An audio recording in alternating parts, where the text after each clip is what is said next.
എന്താണ് നിശബ്ദത? സംസാരിക്കാതിരിക്കുന്ന അവസ്ഥയാണോ? അല്ല, മറിച്ച് അത് ദൈവവുമായി നിരന്തരമായിട്ടുള്ള ഒരു സംസാരം തന്നെയാണ്. ഈ നിരന്തരമായ നിശബ്ദതയിൽ മാത്രമേ നമുക്ക് ആഴത്തെ തിരിച്ചറിയാനായി സാധിക്കുകയുള്ളൂ. നമ്മളുടെ ഈ ആഴത്തിൽ നിന്ന് മാത്രമേ നമുക്ക് ദൈവത്തെ മനസ്സിലാക്കാനും അനുഭവിക്കാനും കഴിയുള്ളൂ. നമ്മുടെ ഈ നൊയമ്പ് കാലത്ത് നമ്മളുടെ നിശബ്ദത എങ്ങനെയാണ് നമ്മൾ പരിശീലിക്കുന്നതെന്ന് നമുക്കൊന്ന് വിചിന്തനം ചെയ്യാം. ഈശോ തൻ്റെ പരസ്യജീവിത കാലത്തിൻ്റെ ആരംഭം തുടങ്ങിയ സമയത്ത് മരുഭൂമിയിലായിരുന്നുകൊണ്ട് നിശബ്ദതയിലായിരുന്നു. അതുകൊണ്ട് മാത്രമാണ് ഈശോയ്ക്ക് പീലാത്തോസിന്റെ മുമ്പിലും സഹനത്തിന്റെ മുമ്പിലും നിശബ്ദനായി നിൽക്കാനായിട്ട് സാധിച്ചത്.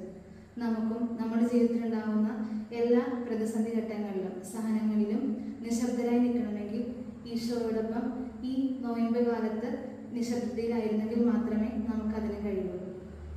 അതുകൊണ്ട് നമുക്ക് എല്ലാവർക്കും ഈ നോയമ്പ് കാലത്ത് നിശബ്ദതയിലായിരിക്കാം ഈശോയുടെ സ്നേഹത്തിന്റെ ആഴം അനുഭവിച്ചറിയാം.